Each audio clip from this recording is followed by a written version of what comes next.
감사합니다. 오늘 본문 말씀 가운데 나오는 이 요나라고 하는 인물에 대해서 다 한 번쯤은 들어보셨을 것입니다. 교회에 다니시든지 또 그렇지 않으시든지 상관없이 또 성경 말씀을 읽어보신 적이 있으시든지 또 그렇지 않으시든지 상관없이 이 요나에 대해서 아주 재미있는 이야기 중에 하나로 생각되어질 만큼 그는 우리에게 매우 친숙한 사람입니다. 사실 이 요나 이야기는 굉장히 다이나믹한 그런 영화적인 요소를 많이 가지고 있습니다.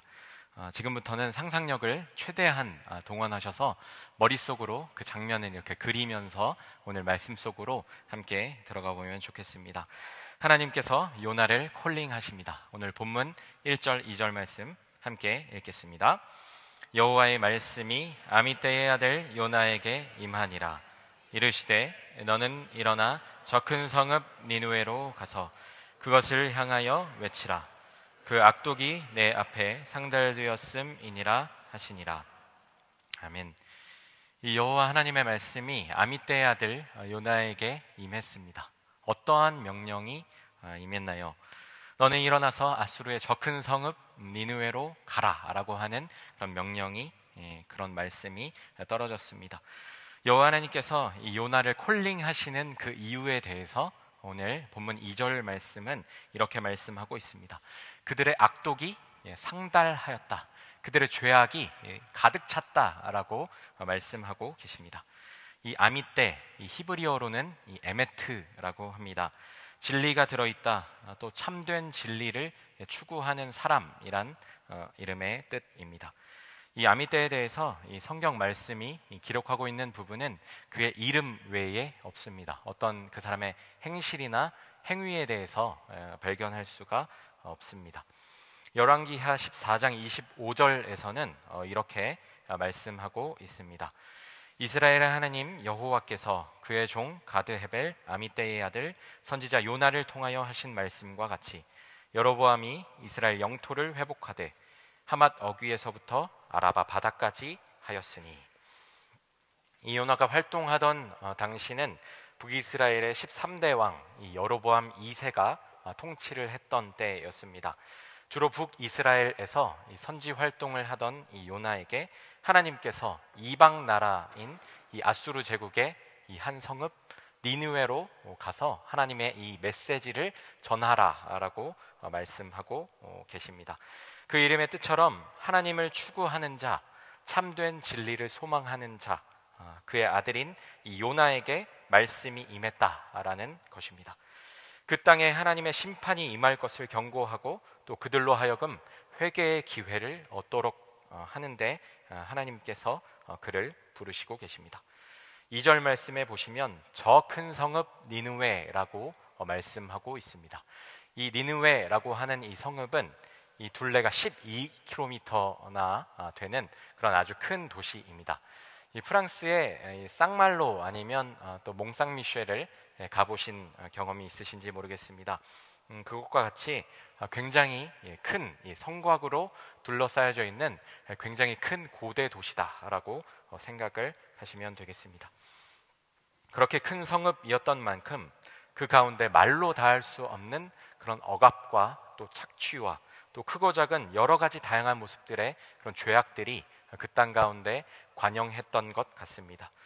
아수르 제국의 수도인 니느웨에서 가혹한 탄압과 또 핍박이 지속되자 하나님께서는 그 모습을 보시고 가만히 내버려 두시지 않으셨습니다.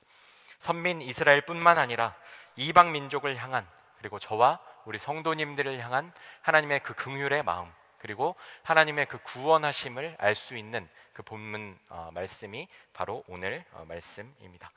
그 하나님의 부르심 앞에 요나는 어떻게 반응했습니까? 3절 말씀을 함께 읽도록 하겠습니다. 그러나 요나가 여호와의 얼굴을 피하려고 일어나 다시스로 도망하려 하여 욥바로 내려갔더니 마침 다시스로 가는 배를 만난지라. 여호와의 얼굴을 피하여 그들과 함께 다시스로 가려고 뱃삭을 주고 배에 올랐더라. 아멘. 지금 갈등이 시작되고 있습니다. 정말 할 수 있는 인간적인 최선의 노력을 다하여서 하나님의 그 부르심으로부터 멀리 달아나고 있는 것을 알 수 있습니다.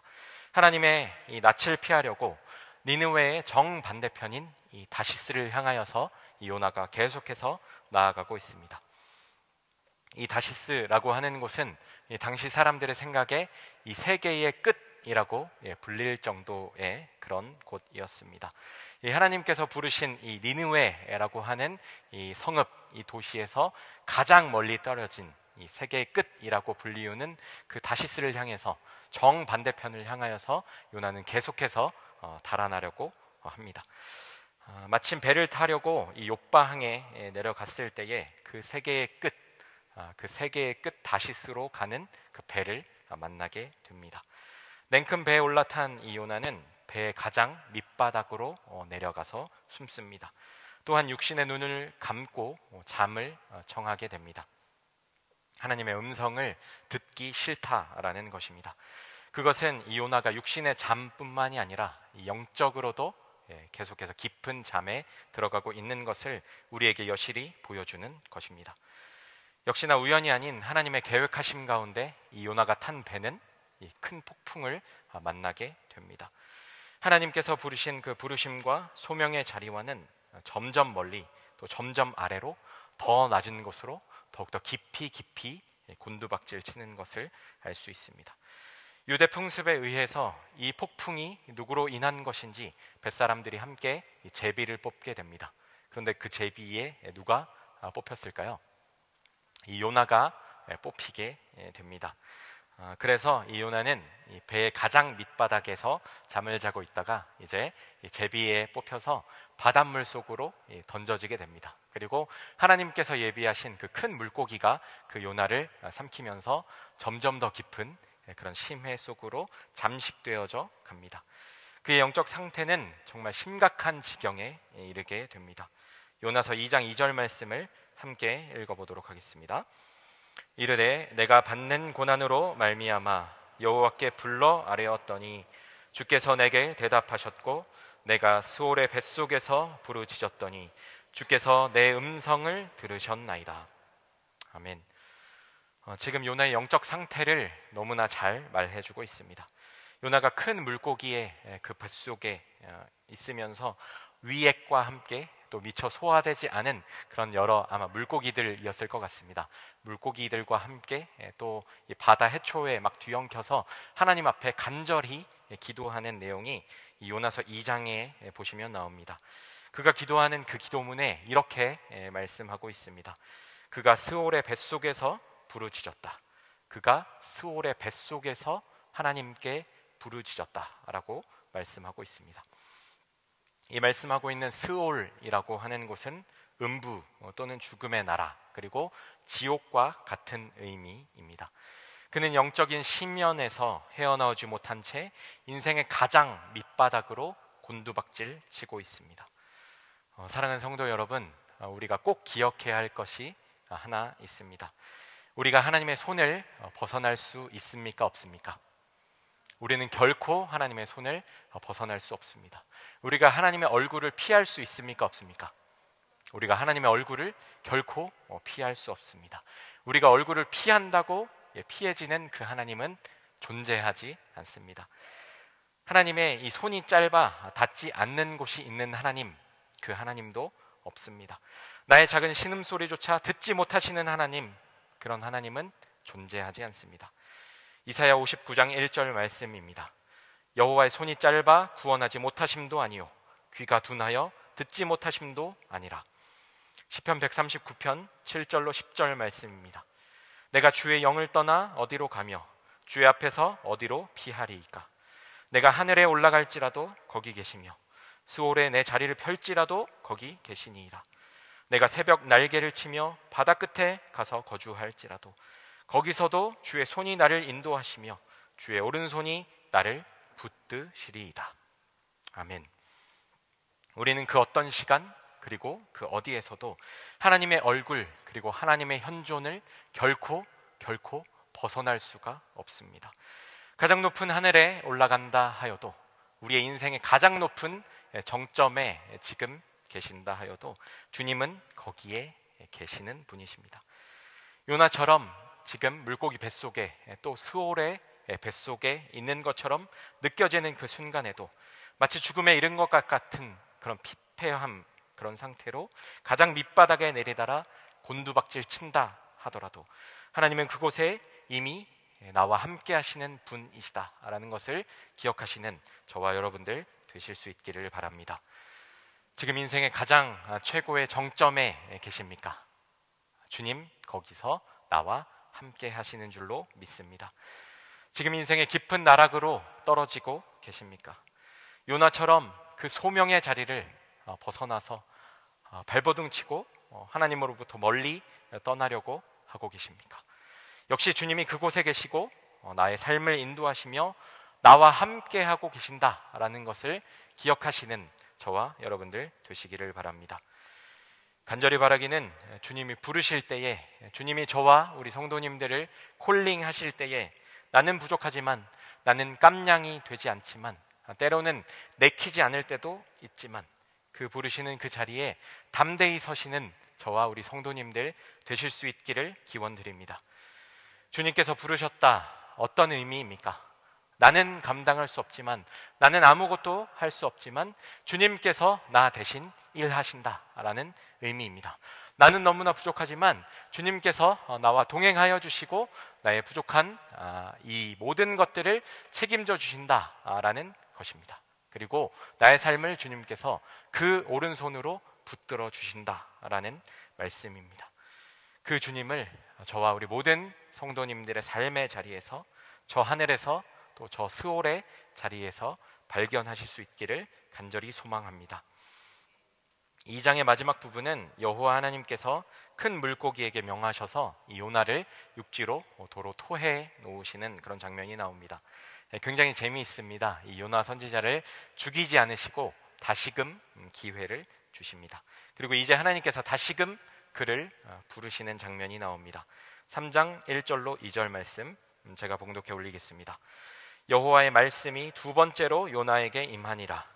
이르시되 일어나 저 큰 성읍 니느웨로 가서 내가 내게 명한 바를 그들에게 선포하라 하신지라. 아멘. 그 반복되는 하나님의 부르심에 요나는 반응합니다. 그런데 그럼에도 불구하고 그는 온전한 헌신으로 하나님께 나아가지 않습니다. 그는 순종하는 척합니다. 하는 둥 마는 둥 합니다. 삶의 일말의 여지를 남겨두고 100% 온전한 헌신을 하나님께 드리지 않습니다. 그가 물고기 뱃속에서 했던 그 회개의 기도, 그 기도는 엄밀히 따지면 자기의 의로 가득 찬 그런 기도였음을 알 수 있습니다. 부르심에 따라 반응하긴 하는데 걸으면 3일이나 걸리는 이 니느웨라고 하는 이 성읍을 단 하루 동안만 걸으면서 그냥 대충 이 하나님의 이 심판의 메시지를 전하면서 또 전도를 합니다. 무슨 뜻입니까? 이 니느웨라는 이 성읍이 구원받는 것을 원치 않는다라는 것입니다. 기어이 망하는 꼴을 꼭 보고 싶었던 그 요나의 마음을 알 수 있습니다. 그도 그럴 것이 이 동족의 원수인 이 이스라엘을 못살게 괴롭혔던 이 아수르 제국의 대표 도시라고 할 수 있는 그 니느웨의 멸망을 그는 직접 자신의 두 눈으로 목도하고 싶었던 까닭입니다. 그런데 그렇게 대충 전도한 그 전도에 하나님께서는 놀랍도록 역사하십니다. 니느웨 성사람들이 정말 전심으로 그 메시지에 반응합니다. 심지어 이 니느웨 왕이 반응을 합니다. 한 나라의 왕입니다. 그리고 적국에 이 선지자가 와서 말한 그 말씀을 듣고 자신의 이 방향을, 자신의 궤도를 수정하는 모습이 말씀 가운데 나옵니다. 그는 왕복을 벗은 이후에 굵은 베옷을 입습니다. 그리고 제 위에 앉아서 하나님 앞에 정말 전심으로 회개하며 나아갑니다. 그들의 생명을 건 이 니느웨 성의 회개, 그들의 전심을 다한 이 니느웨 성의 회개 기도에 하나님께서 생명으로 응답하여 주십니다. 3장 10절 말씀을 우리 함께 읽어보겠습니다. 시작.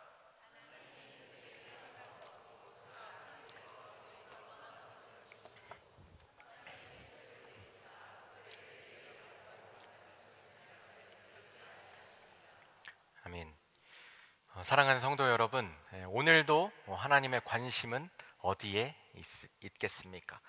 오늘도 잃어버린 그 한 영혼이 주님 앞으로 돌아오는데 바로 그곳에 하나님의 시선이 머물고 있다라는 것을 기억하시기를 바랍니다. 사람이 잘못된 길에서 또 어그러지고 또 구부러진 그 길에서 또 죄악된 길에서 돌아오는 것을 지금도 그 누구보다도 간절히 기다리고 계신 분이 바로 우리 하나님이신 줄로 믿습니다. 주님 앞으로 돌아와 그 목숨을 보존하는데, 그 생명을 살리는데 하나님의 시선이 있는 것입니다.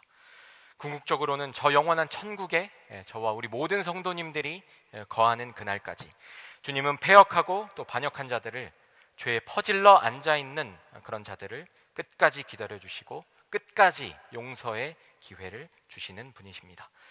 역대하 7장 14절로 15절은 이렇게 말씀합니다. 내 이름으로 일컫는 내 백성이 그들의 악한 길에서 떠나 스스로 낮추고 기도하여 내 얼굴을 찾으면 내가 하늘에서 듣고 그들의 죄를 사하고 그들의 땅을 고칠지라. 이제 이곳에서 하는 기도에 내가 눈을 들고 귀를 기울이리니. 아멘. 이 악한 길에서 회개하고 돌아올 때에 그들의 모든 죄를 사하여 주시고 그 땅을 고치겠다 말씀하고 계십니다. 그 땅의 패역함을 고치겠다, 그 땅의 죄악됨을 고쳐주겠다 주님께서 말씀하고 계십니다. 제 아무리 죄악이 가득한 땅이라고 할지라도 그들의 기도에 내가 눈을 들고 귀를 기울이겠다라고 약속하신 그 하나님께서 아수르는 그냥 이방 민족이니까 그냥 멸하도록 그냥 내버려 두시겠습니까? 니느웨는 그 죄악으로 충만한 곳이니까 그냥 한 방에 다 쓸어버리실 수도 있습니다. 그런데 그렇게 하지 않으셨습니다. 그들의 생명을 다한 진정한 회개에 하나님께서는 생명으로 그들에게 응답하십니다. 그 모습을 본 요나는 이제 더 이상 참지 못하고 하나님을 향한 그 모든 분노와 그 모든 화를 하나님께 쏟아놓습니다. 요나서 4장 1절로 3절 말씀 함께 읽겠습니다. 시작. 요나가 매우 싫어하고 성내며 여호와께 기도하여 이르되 여호와여, 내가 고국에 있을 때에 이렇게 하겠다고 말씀하지 아니하였나이까? 그러므로 내가 빨리 다시스로 도망하여 싸우니 주께서는 은혜로우시며 자비로우시며 노하기를 더디하시며 인애가 크시사 뜻을 돌이켜 재앙을 내리지 아니하시는 하나님이신 줄을 내가 알았음이니이다. 여호와여, 원하건대 이제 내 생명을 거두어 가소서. 사는 것보다 죽는 것이 내게 나음이니이다 하니. 아멘.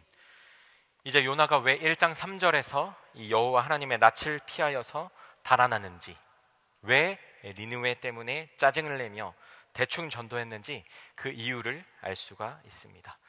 이스라엘의 적이었던 이런 악한 이방인들은 멸망을 당해도 싸다라고 하는 그런 자기의 종교적 세계관을 버리는 것보다 나는 차라리 죽는 것을 택하겠다, 죽는 것이 훨씬 더 쉽겠다라고 요나가 생각을 한 것입니다.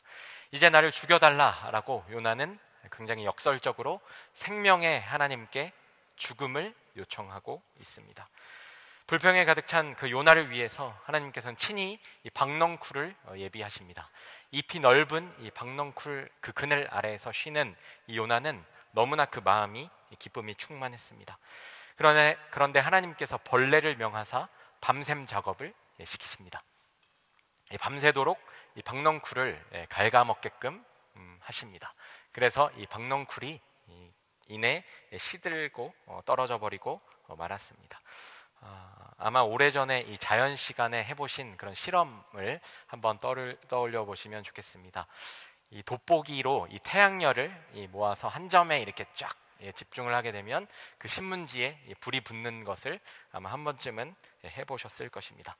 그것과 마찬가지로 태양이 정말 집중적으로 이 요나의 머리를 때리는 것이었습니다. 요나의 머리에 집중적으로 이 태양이 내리쬐게 되자, 또 뜨거운 동풍의 그 바람이 이렇게 불게 되자 요나는 정신이 혼미해질 지경에 이르게 되었습니다. 그는 다시 한번 이 생명의 하나님께 나는 못하겠으니 그냥 죽여달라라고 요청을 합니다. 사랑하는 성도 여러분, 너무나 인간적인 모습의 요나를 우리가 발견할 수 있습니다. 우리 지난주에 말씀을 들었었는데 이 사도 바울 이 사도 바울에 대해서 다 들으셨을 터인데, 이 사도 바울은 계속해서 말씀을 읽으면 읽을수록 그 사람과 나는 정말 비교할 수 없다라는 이런 생각이 우리에게 들어옵니다. 그런데 계속해서 읽으면 읽을수록 굉장히 친숙함을 느끼는 그런 성경 인물들이 있습니다. 이 베드로 형님이 약간 그렇고요. 오늘 말씀 가운데 나오는 이 요나 형님이 약간 그런 부류의 사람입니다. 저는 이 말씀을 읽으면서 너무나 연약한 그런 저의 모습을 돌아보게 되었습니다.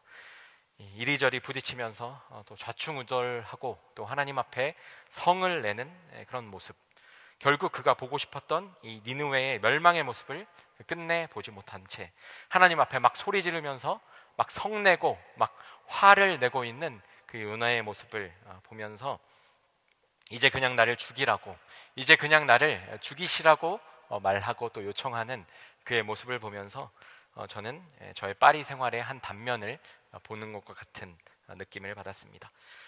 제가 파리에 온 지 5개월쯤 되었을 때 제가 소매치기, 이 핸드폰 소매치기를 당한 적이 있습니다. 이 유모차를 들고 이 메트로에 들어가는데 그 타이밍에 이 소매치기를 당했습니다. 제가 한국에 있을 때 지갑 한 번도 잃어버린 적이 없던 사람이었습니다. 그런데 이렇게 소매치기를 당하니까 너무나 화가 나고 제 마음이 그 막 분노로 막 이렇게 애끓는 것을 제가 알게 되었습니다. 제가 그 소매치기 당한 그 다음 날 이케아에 이 가구를 사러 갔었는데 그때 저를 향하여서 도움을 주겠다고 이렇게 오는 그런 프랑스인이 있었습니다. 그런데 제가 막 그냥 비키라고, 그냥 하지 말라고 막 나 그냥 내버려 두라고 막 그 화가 계속해서 이게 해결이 안 돼서 막 그 사람에게 막 짜증을 냈던, 화를 냈던 그런 기억이 있습니다. 그래도 한번 품어 보겠다고, 그래도 한번 사랑해 보겠다고, 또 섬겨 보겠다고 온 이곳 프랑스 땅인데 그깟 핸드폰 하나 때문에 제가 제 마음이 완전히 무너지는 것을 경험을 했습니다. 나중에는 그 사람에게 정말 미안하다고 정중히 사과를 했습니다. 사실 내가 어제 핸드폰 소매치기를 당해서 내 마음이 참 온전치 못하다, 그래서 그랬다, 너무 미안하다 라고 불어로 말하고 싶었는데 불어가 너무 짧아서 제가 할 수 있는 말은 그냥 주스이 데졸레, 이것만 계속해서 난 미안합니다, 미안합니다, 이것을 계속 반복했습니다. 그런데 그 사람은 오히려 괜찮다고 저를 위로해 주는 것이었습니다.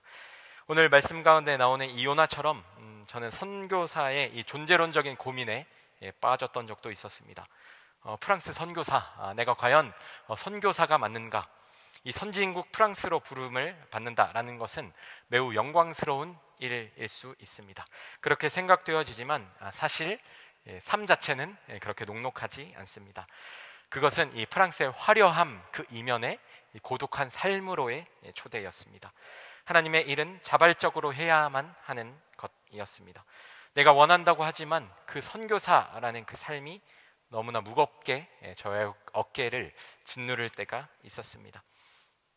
제가 청년들과 함께 교육관에서 막 힘차게 찬양하고 막 설교하고 예배 다 드리고 이렇게 문 밖을 딱 나오면 제 눈앞에 너무나 이국적인 그런 풍경이 펼쳐집니다. 원래 이곳은 이국이 맞긴 한데 너무나 이국적인 그런 풍경이 제 앞에 펼쳐질 때마다 저를 끊임없이 이렇게 괴롭히는 질문이 하나 있었습니다.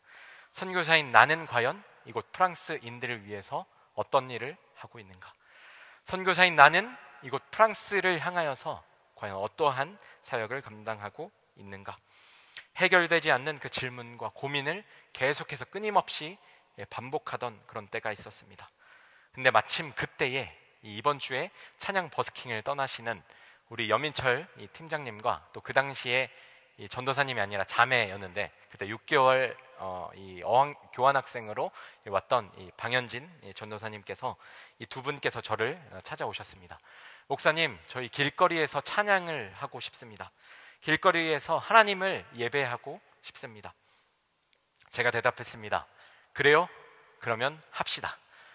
저는 3의 법칙을 믿습니다. 이 전도서 4장 12절 말씀을 보시면 혼자는 두렵고 떨립니다. 하지만 두 사람이면 능히 감당할 수 있고 세 명이면 그 세 겹줄은 쉽게 끊어지지 않는다라고 말씀하고 있습니다. 이것을 저희 신앙생활을 하면서 깊이 확신하고 또 제가 체험을 한 것입니다.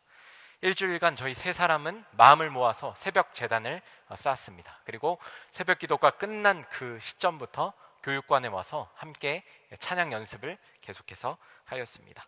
그리고 어느덧 디데이 날이 되었습니다. 저희 세 사람은 쌍라자르 역에 위치한 이 시계탑 앞에 가서 하나님을 찬양하기 시작했습니다. 지나가는 수많은 사람들이 이 찬양을 듣고 반응하기 시작했습니다. 막 엄지척, 막 이렇게 엄지손가락을 막 내보이는 사람도 있었고, 막 사진 찍고 막 영상으로 막 이렇게 찍어가는 사람들도 있었습니다. 그리고 자리를 옮겨서 이 오페라 가르니의 그 화려한 그 오페라 극장 앞에서도 저희 세 사람이 함께 찬양을 했습니다. 그 오페라 앞에서 찬양을 하는데 마음이 너무나 뭉클한 것이었습니다. 하나님, 이 화려한 이 파리의 심장부와도 같은 이 오페라 이 극장 앞에서 하나님을 높이고 이 생명의 하나님을 찬양하게 하시니 너무나 감사를 드립니다. 이 버스킹은 그 이후에 이번에 섬기게 될 이 프랑스 북부 도시 릴 그랑플러스에 가서 또 하나님을 예배하였습니다. 또 그렇게 우리가 버스킹을 할 때에 정말 숨어있는 수많은 그런 크리스천들이 반응하고 움직이는 것을 저희가 경험을 하였습니다. 저희가 릴 그랑플러스에서 이렇게 찬양을 하는데 한 프랑스인 이 청소부 아저씨께서 계속해서 저희 찬양을 듣고 계시는 것이었습니다. 이 그 쓰레기통을 이렇게 끌고 계셨는데 그것을 끌고 일은 안 하시고 계속해서 저희가 하는 그 찬양에 막 귀 기울이고 막 따라 부르시는 그런 모습을 보게 되었습니다. 나중에 저희들의 이 찬양이 끝나고 나서 저희에게 오셔서 이렇게 말씀하셨습니다. 사실 나는 프로테스당입니다. 사실 나는 개신교인입니다. 그런데 여러분들이 이렇게 와서 하나님을 높이고 찬양을 해주어서 너무나 감사를 합니다. 참 마음이 따뜻했다고 고마운 말을 저희 팀에게 전했습니다. 작년에는 프랑스 남부 이 보르도에 저희 1기 찬양 버스킹 팀을 파송을 했었습니다. 올해 2기 버스킹 팀은 이번에 릴과 또 가까운 벨기에 브리헤 지역에 가서 또 하나님을 예배하고 또 찬양하는 이 귀한 사역을 감당할 것입니다. 내년에 3기는 어디로 가냐면 이태리 밀라노의 그 두오모 성당 앞에 가서 이 찬양을 하려고 계획하고 있습니다. 지금 이태리 밀라노 한인교회와 협조를 해두었습니다. 그래서 이 귀한 사역에 함께 동참하실 분들께서는 지금부터 준비를 해주시고 또 기도해 주시면 감사하겠습니다. 이 찬양 버스킹 사역은 정식으로 허가를 받고 진행을 하고 있습니다.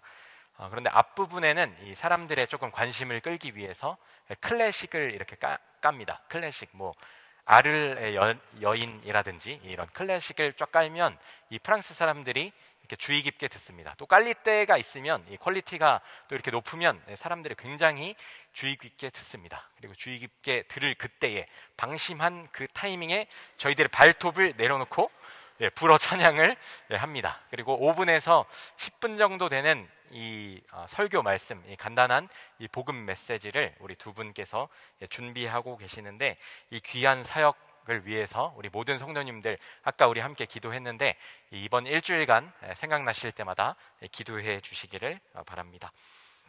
말씀 맺도록 하겠습니다. 이 니느웨를 향한 하나님의 마음 알 수 있는 부분입니다. 요나서 4장 10절로 11절 말씀 우리 함께 읽어보겠습니다. 시작.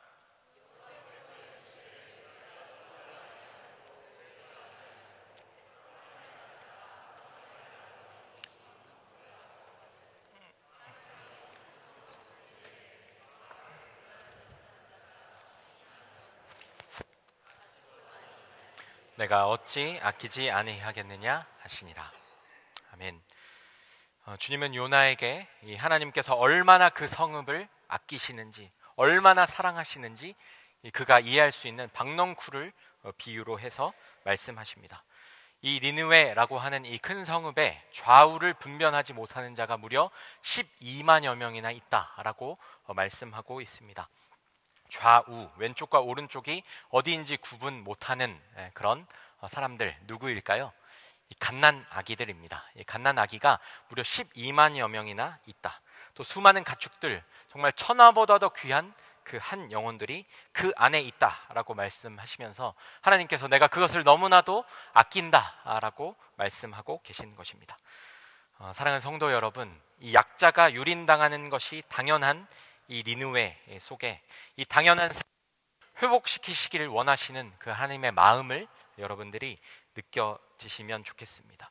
짓밟힘이 일상적인 그곳에서 생명의 보물 되시는 예수 그리스도를 발견할 수 있도록 그 한 영혼을 살리시려는 주님의 마음이 읽혀지십니까? 새로운 사회적 실제가 세워지게 하는 것, 바로 그것이 저와 우리 성도님들이 감당해야 할 일입니다. 하나님이 다스리시는 이 세계는 하나님의 정의가, 또 하나님의 복음이, 또 하나님의 주권이 회복되어지는 그 세계인 줄로 믿습니다. 하나님을 믿는 사람으로 이 땅 가운데 살아가면서 공의로운 세계를 만들어 나아가는 것, 공의로운 세상을 만들어 나아가는 것, 우리가 일어나서 저 영적인 니느웨를 향하여서 외쳐야 하는 그 이유입니다. 탐욕과 이기심이 지배하고 있는 이 영적 니느웨에서 하나님의 이름에 합당한 영광을 돌린다라고 하는 것은 오늘 우리의 삶 속에 무너져 있는 그 예수 그리스도, 이 사명의 이 자리를 저버리고 도망가고 있는 이 내 속에 빛바랜 예수 그리스도의 그 복음을 다시금 발견하고 그 놀라운 영적 비밀을 회복하는 것, 그것이 바로 우리가 오늘날 일어나 외쳐야 할 이 우리의 이 사명인 줄로 믿습니다. 주님이 다스리시는 그 나라, 그 영적 니느웨 땅의 이 주권의 회복, 요나를 부르셨던 그 하나님께서 나에게 동일하게 오늘 도전하고 계십니다. 동일하게 나에게 말씀하고 계십니다. 일어나 그것을 향하여 외치라. 오늘 파송 예배를 드리는 제2기 이 찬양 버스킹 팀, 이 팀원들에게 동일하게 주님께서는 말씀하십니다. 릴과 브리의 지역, 일어나서 그것을 향하여 외치라. 오늘 함께 예배 드리시는 우리 모든 성도님들께 동일하게 말씀하고 계십니다. 지금 있는 그 삶의 자리에서 일어나 그것을 향하여 담대히 외치라. 우리는 일어나서 이 프랑스 땅을 향하여서 이 파리에 살아가고 있는 수많은 그 영혼들을 향하여서 일어나 외쳐야 합니다. 예수 그리스도의 그 복음을, 또한 길거리마다 하나님을 향한 그 찬양의 고백이 울려 퍼지게 우리는 해야 합니다. 저와 성도님들의 삶 가운데 이 영적인 니느웨의 이 복음을 선포해야 합니다. 담대히 일어나서 그것을 향하여서 힘차게 외치실 수 있는 그런 저와 우리 모든 성도님들의 삶 되실 수 있기를 간절히 축원드립니다. 함께 기도하겠습니다.